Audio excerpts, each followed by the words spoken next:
تو اینجا ببین، اگه دوجو دوست داری این پست رو نگاه کن، چون قرار بدونی که دوج چرا دوج شد.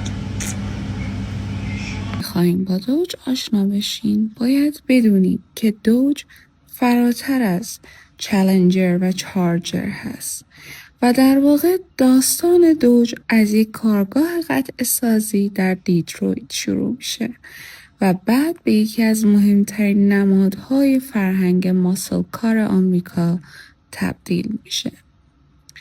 داستان دوج از سال 1990 شروع میشه.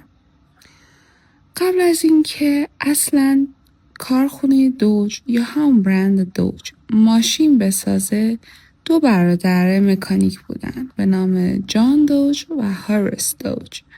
این دو برادر در میشیگان بزرگ شدن و ذهن مهندسی به شدت قوی داشتن، ولی متاسفانه ذهن تجاری نداشتن. مثل تفاوت فاحش بین تسلا و ادیسون. در سال 1896 هوریس روی یک یاتاقان دوچرخه مقاوم در برابر آلودگی کار میکرد و در سال 1897 شرکت ایوانز اند دوج بایسیکل کامپانی شروع به تولید کرد. اما مهمترین سال برای برند دوج 1900 بود. دوج برادرز کامپانی تأسیس شد و اونها در دیترویت یک کارگاه ماشین سازی و قطع سازی را انداختن. در ابتدا دوج اصلا خودروسازی نبود. اونها موتور، اکسل، گیرباکس، قطعات شاسی، قطعات ماشینکاری شده تولید میکردن و اینجا پای یک شخص مهم وارد داستان میشه. یک شخصی که خیلی خیلی در صنعت ماشین سازی اهمیت زیادی داره. هنری فورد. دوج برادرز یکی از مهمترین تأمین کنندگان فورد موتور بودن.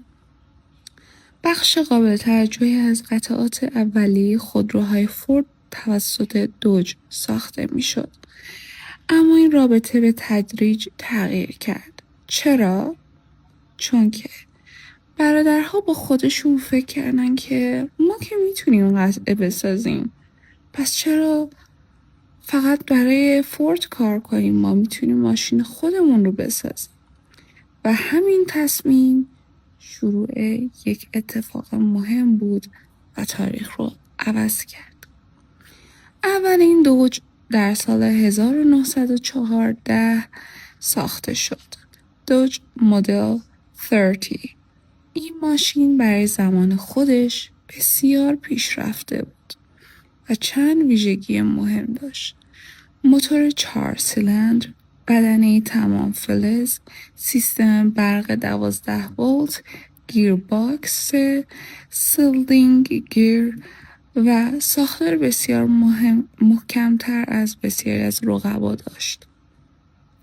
دوج عملاً فورد مدل تی رو هدف گرفته بود، اما میخواست محصولی لوکستر و مهندسی تر شده ارائه کنه.